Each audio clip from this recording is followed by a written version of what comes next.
सुनत राम अति कोमल बानी, बाली शीस पर स्यों निज पानी। अचल करऊं तनु राखऊं प्राणा, बाली कहा सुनु कृपा निधाना। जन्म जन्म मुनि जतनु कराही, अंत राम कही आवत नाही।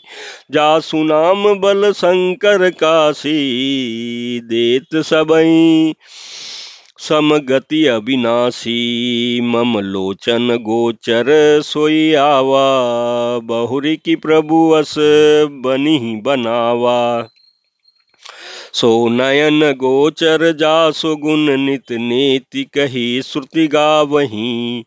जित पवन मन गो निरस करी, मुनि ध्यान कबहु के पावहीं।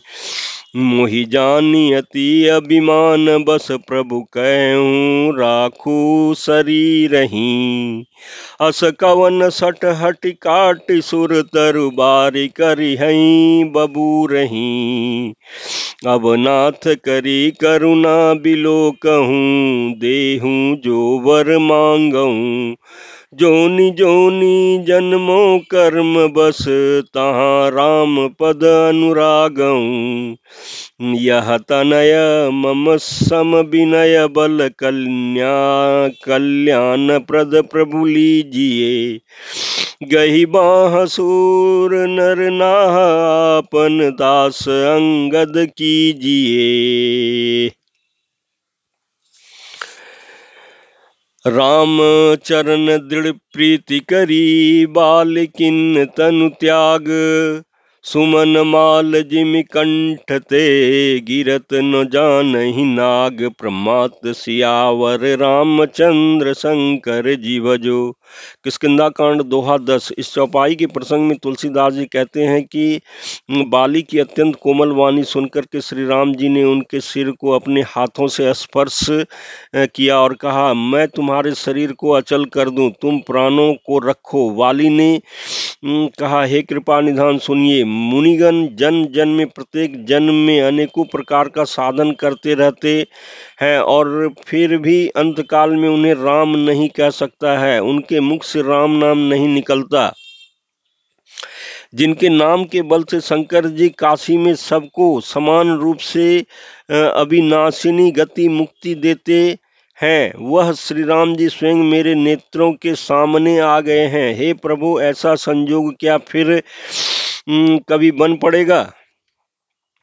श्रुतियां नेति नेति कह करके निरंतर जिनका गुणगान करती रहती हैं तथा प्राण और मन को जीतकर एवं इंद्रियों को विषयों के रस से सर्वथा निरस बनाकर मुनिगण ध्यान में जिनकी कभी क्वचित ही झलक पाते हैं, वे ही प्रभु आप साक्षात मेरे सामने प्रकट हैं। आपने मुझे अत्यंत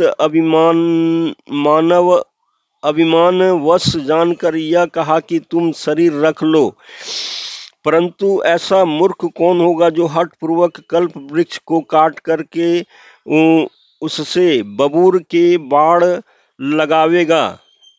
अर्थात पूर्ण काम बना देने वाला आपको छोड़कर आपसे इस नश्वर शरीर की रक्षा चाहेगा। हे नाथ, अब मुझ पर दया दृष्टि कीजिए और मैं जो वर मांगता हूँ उसे दीजिए। मैं कर्मवश जिस योनि में जन्म लूं, वहीं श्री राम जी आपके चरणों में प्रेम करूं। हे कल्याणप्रद प्रभु, यह मेरा पुत्र अंगद विनय और बल में मेरे ही समान है, इसे स्वीकार कीजिए। और हे देवता और मनुष्यों के नाथ, बाँह पकड़ करके इसे अपना दास बनाइए। श्री राम जी के चरणों में दृढ़ प्रीति करके बाली ने शरीर को वैसे ही आसानी से त्याग दिया जैसे हाथी अपने गले से फूलों की माला गिरना न जाने।